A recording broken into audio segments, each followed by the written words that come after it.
Eu começo sempre com uma frase, só que agora eu vou começar um pouquinho diferente, tá bom? Eu começo sempre assim, Vini, conta pra gente quem é você na fila do pão. Eu sempre pergunto pra galera.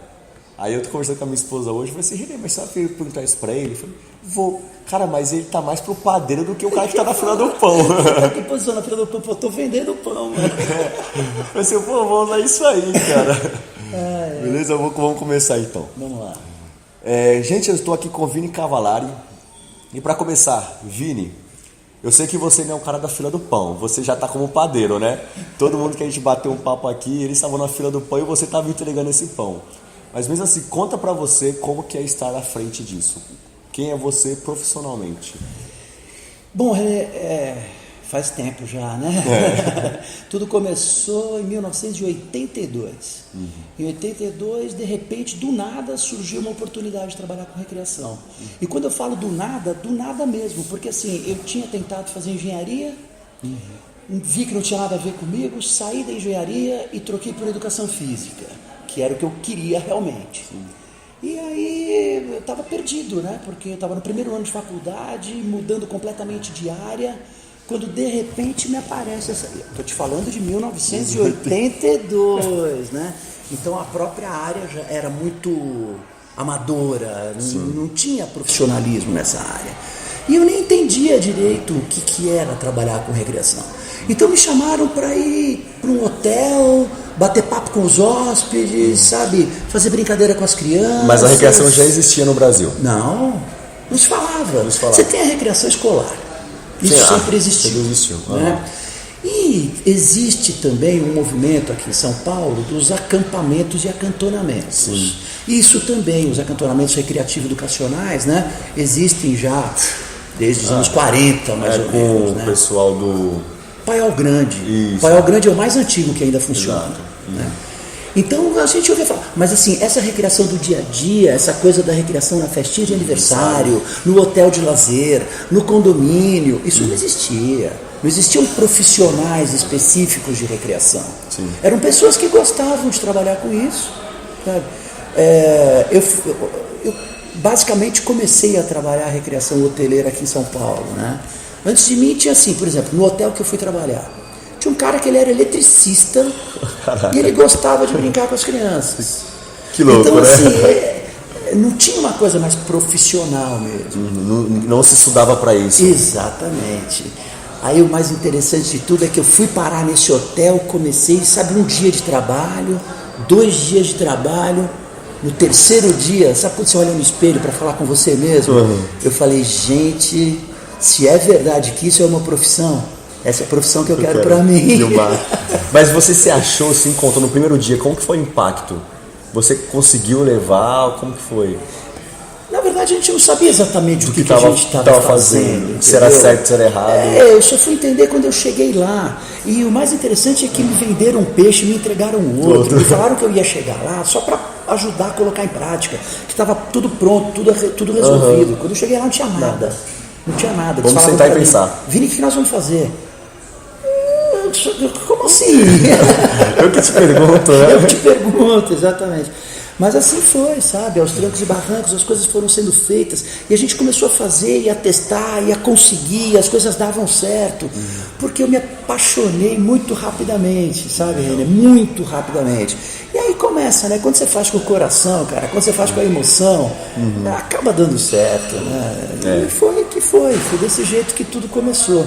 1982, recreação hoteleira, nem tinha essa nomenclatura, sabe? O hotel que eu fui é o Hotel Estância Barra Bonita, que é na cidade de Barra Bonita, no interior aqui de São Paulo, né? Muito famoso aqui em São Paulo. Bastante conhecido mesmo. Maravilha. Vini, agora conta um pouquinho, como que você vê a recreação hoje no Brasil? Ou na sua realidade de São Paulo? Tá, deixa eu fazer uma emenda aqui, né? Porque assim, conforme foi passando o tempo, eu te falei do primeiro momento, né? Mas conforme foi passando o tempo, eu comecei a ver algumas outras coisas surgindo, entendeu? Eu também comecei a investir em algumas outras coisas, porque, por exemplo, o público estava ali. Ali no hotel, eu digo. Qualquer coisa que eu fizesse que não fosse concorrente com o hotel, estava valendo. Então, por exemplo, Teve hóspede que levou a gente para fazer festinha de aniversário. Sim. Teve hóspede que levou a gente para fazer recreação em condomínio, no condomínio onde eles moravam. Sim. Entendeu? Teve um hóspede que tinha uma empresa, levou a gente para fazer festa da empresa. Que massa. Então essas coisas foram começando a acontecer e as novidades foram surgindo. Cada coisa nova, cada coisa louca. Por exemplo, nessa época dos anos 80, começo dos 80, se você falasse assim para mim, Vini, vamos fazer recreação no hospital? Eu ia te chamar de louco. Eu ia falar, como assim, cara? Você tá maluco? Hoje no hospital. Hoje os doutores da alegria são uma realidade aí e comprovadamente, por estatística, eles ajudam na recuperação dos doentes. Sim. O trabalho deles. Então são coisas que toda hora surgem, coisas novas dentro da recreação.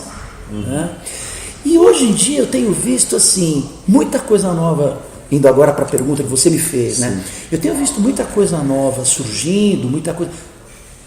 Por exemplo, com essa coisa toda do virtual, vamos chamar assim de uma forma geral. Tecnologias digitais. Tecnologias digitais e etc. O Pelé, nosso amigo, fala muito disso também, né?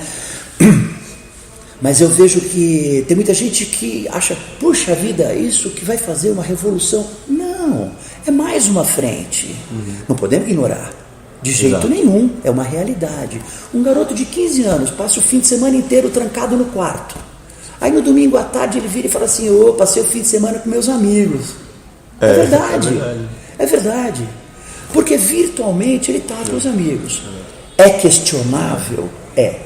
Mas não é uma mentira. Você percebe? Então, por exemplo, isso começa, no meu ponto de vista, isso começa a se tornar grave, ou delicado, ou difícil, ou complexo, a partir do momento que parte-se apenas para isso. Sim. Falando dos digitais, por exemplo, do mundo virtual. O garoto que fica o tempo todo nesse mundo virtual, aí ele está criando algum problema. Mas mesmo qualquer outra coisa que ele fique exclusivamente naquilo, também vai complicar um pouco. Então a gente tem que misturar. A recreação é boa nesse sentido. Ela é o leque é muito aberto. Ela te dá muita possibilidade. A recreação está presente em praticamente tudo já hoje em dia. Exato. Então você brinca sozinho, você brinca em pequenos grupos, você brinca em grandes grupos, você faz a sua recreação quietinho, sem movimento nenhum, você faz a sua recreação correndo, virando cambalhota, tropeçando, jogando bola. Você faz a sua recreação na frente de um computador. Ou você faz a sua recreação de frente para uma paisagem bucólica, maravilhosa. Sim. Percebe? É isso que é muito legal. Então é isso que eu vejo na recreação. Os profissionais precisam aprender a ser recreadores em todas as circunstâncias. O recreador, ele não é só um cara que vai lá, ele sabe fazer uma gincana e faz a gincana. Não, ele vai interpretar as necessidades do público dele. E de repente, quem estuda lazer sabe disso. A partir do momento que é forçado, que não é opção do próprio indivíduo, não é mais lazer. O lazer é espontâneo, né? A escolha é livre. Então você percebe, o que eu preciso fazer? Eu preciso entender o que o meu recreando, olha que nome bonito, hein? O recreando. O que o meu participante quer, o que o meu recreando quer. Às vezes eu estou com uma proposta, mas ele está com outra. Sim.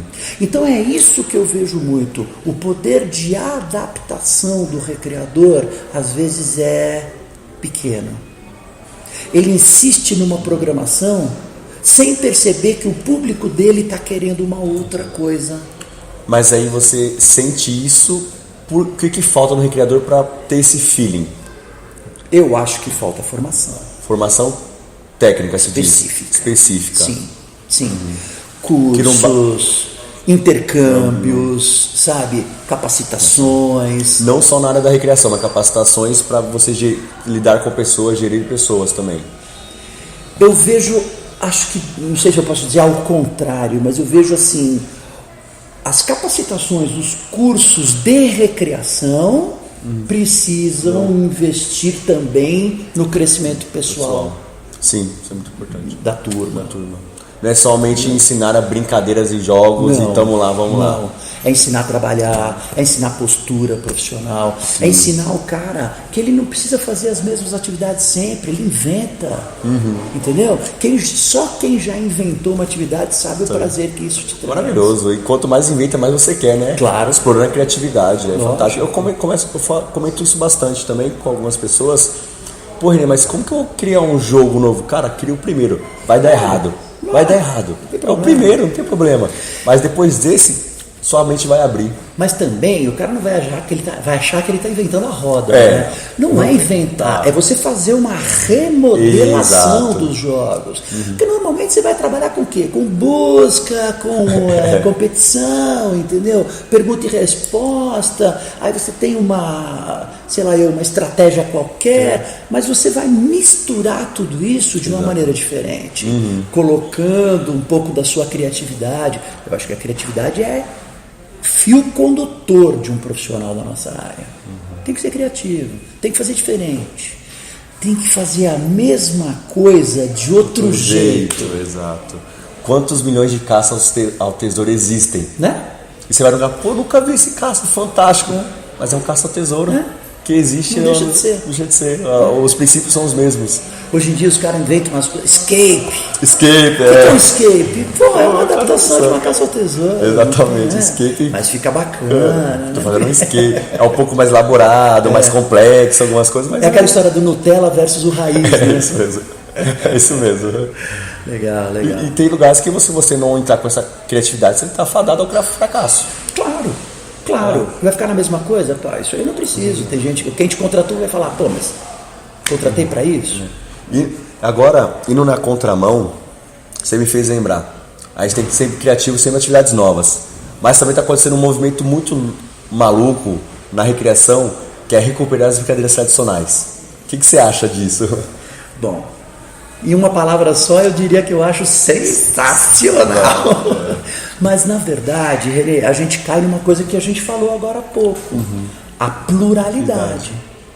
Entendeu? Essa coisa do resgate das brincadeiras antigas, dos jogos, etc., é mais uma vertente da recreação. Ninguém vai trocar o atual pelo antigo, o antigo não vai trocar nada. Nós vamos agregar. É mais uma coisa para se fazer. E por que eu acho sensacional? Porque toda a memória precisa ser preservada. Entendeu? Faz parte da tua cultura, faz parte da tua história. Sabe? Então isso é importante, resgata, né? É fundamental, né? Eu vejo que muitos pais contratam uma festa infantil com brincadeiras tradicionais, mais para eles vivenciarem aquilo novamente e ter aquela experiência do que o próprio filho.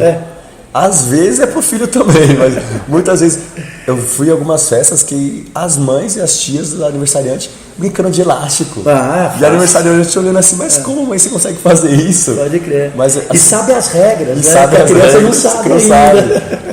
Que é algo fantástico. Eu acho que isso é uma coisa muito boa para os pais poderem apresentar brincadeiras que eles brincavam e o filho se encantar com aquilo. Sem dúvida. Que é totalmente longe do mundo digital. E principalmente algumas oficinas, por exemplo, que existe a possibilidade da confecção. Sim. Fazer pipa. Nossa. Não é só empinar.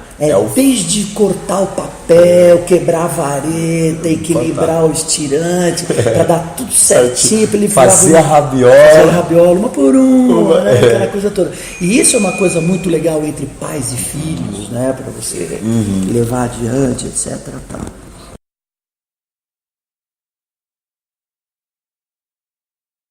Bom, o resgate das atividades antigas, né? Eu acho sensacional. Eu acho que vamos falar na linguagem do dia a dia, é mais um jeito de brincar. Sim. É mais um jeito de brincar. Você falou da pipa, soltar a pipa. Quem solta a pipa? Você não vê uma pipa no céu. É verdade. Aí, mas você vai num clube que tem um momento de confecção de pipa, poxa, fantástico. E como você vê, já estamos encerrando já aqui sua participação, como que você vê o futuro da recreação? Como que você imagina, espera que seja a recreação daqui a 10 anos? Veja a recreação no ponto de vista visto pela sociedade. Você quer dizer assim, do ponto de vista do público em geral? Do público em geral. Ou do ponto de vista do profissional? Do público em geral. Que hoje o público vê, mas ainda não valoriza da forma que devida. Um público em geral, né? Às vezes e muitas vezes não conhece o que é recreação. Você vê em alguns lugares o pessoal... Então acho que a gente outra vez tem que bater numa coisa um pouquinho mais conceitual. Pera um pouquinho. Quando a gente fala como que o público vê a recreação, de repente você tem aquela coisa mais conceitual de pensar que qualquer momento, se eu sentar para ler um livro, é minha recreação. Sim. Não tem dúvida nenhuma. Isso é muito difícil comentar a respeito. É mais fácil a gente falar, se é por aí a tua pergunta, sobre como que se vê a recreação hoje, né? O público em geral vê, mas essa recreação dirigida. Isso. Uma recreação levada por recreadores. Exato, esse é o ponto. Perfeitamente. Eu sei que existe uma diferença regional muito grande aqui no Brasil. Sim. Aliás, com quase tudo, nossa cultura é pluralista, né? Mas você vê, por exemplo, aqui em São Paulo, você percebe muito claramente que as pessoas valorizam esse tipo de trabalho, sabe? As pessoas entendem a necessidade de um profissional que saiba desenvolver esse trabalho. Sim. Então, hoje em dia, por exemplo, você não vai para um hotel de lazer que não tenha uma equipe de recreadores. É quase que obrigatório, digamos assim. Né? Eu falo, até brincando, no tempo que eu comecei, ninguém tinha. Quem tinha estava um passo na frente. Hoje em dia, todo mundo tem. Quem não tem está um passo atrás. É exatamente isso. Entendeu? Mudou completamente, né? Então, eu percebo sim uma valorização. As pessoas pagam um recreador para estar na festinha de aniversário. As pessoas vão para hotéis que você sabe que tem recreadores. As pessoas mandam seus filhos para os acampamentos e acantonamentos. Eu vejo sim uma valorização desse profissional. Tá? Agora, a minha preocupação é que tem muita gente que é um tipo de profissional que assim, não está preocupado com a sua própria capacitação, não está preocupado com o que está oferecendo, simplesmente acha que é chegar lá e fazer um monte de brincadeira, quando na verdade nós temos muito mais coisa na estrutura por trás disso. Por que essa brincadeira nesse momento para esse público? Aí você tem que estudar para responder essa pergunta. Aí que entra o profissional diferenciado. Exatamente. Então, esse cara aqui, sabe aquela história?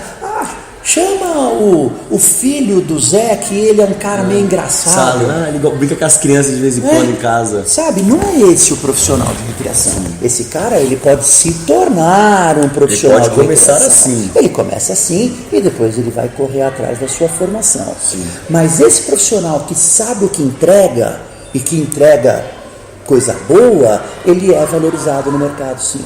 Tá? Se bem que existe uma valorização, eu pelo menos vejo uma valorização da existência, da presença, de ter, sim. Mas não existe uma valorização no sentido real de valor, sabe? Sim. O recreador não é muito bem pago, ninguém ganha muito bem com recreação. Eu estou dizendo a monitoria de uma forma geral. Sim. Claro que você tem empreendedores, tem pessoas que partem para outros processos, sim. Né? Mas eu digo, o recreador, ele pro que ele faz, aí, achei o ponto exato. Para aquilo que ele faz, ele ganha pouco. Sim, para a importância do trabalho dele. Para a importância do trabalho, para o tamanho da responsabilidade, para a quantidade de estudo, formação, informação e atualização que requer. Entendeu? Então você investe muito na sua carreira e acaba não tendo tanto retorno financeiro, mas o retorno pessoal, isso é maravilhoso. Sensacional, né? não tem comparação. Não tem. Inenarrável. Só quem já sentiu é que sabe o que eu estou falando. Né? Ontem, na sua palestra, uma recreadora virou para mim e disse assim: você comentou alguma coisa de que no dia que você for para recreação e você não estar feliz ali, cara, não é mais o seu lugar. Eu falei assim, Renê, toda vez que eu vou fazer recreação, eu tenho a obrigação de me sentir feliz. Claro. E eu me sinto feliz. Claro. Porque eu sei que eu estou fazendo o que eu gosto. Às vezes... Você sabe uma coisa? Ninguém vende um produto no qual ele mesmo, o próprio vendedor, não acredita. Entendeu? Se eu sei que meu produto é ruim, eu não consigo vender. Como que eu vou vender a animação de mau humor? Eu não passo verdade. Não. A recreação começa em você. Maravilha. Vini, então, para fechar mesmo, uma mensagem rápida para quem está nos escutando aqui, nos ouvindo. Uma mensagem rápida, gente. Eu acho que assim, busquem, procurem, precisa se capacitar. Sim. Tem que estar à altura de tudo aquilo que a gente faz. A gente tem que saber oferecer aquilo que a gente pode oferecer. E não é simplesmente chegar lá e fazer, entendeu? Agora, se você fizer bem feito, se você gosta do que você faz, e se você faz pelo prazer de fazer, a grana vai ser uma consequência natural. Sim. E você está na beira da felicidade, né? É só alegria, é muito bom, é muito bom. E eu vou falar uma frase que eu falei ontem na nossa palestra. Sim. Se você deixar a recreação fazer com você o que ela fez comigo, você tem uma grande chance de ser feliz. Maravilha, muito obrigado. Legal.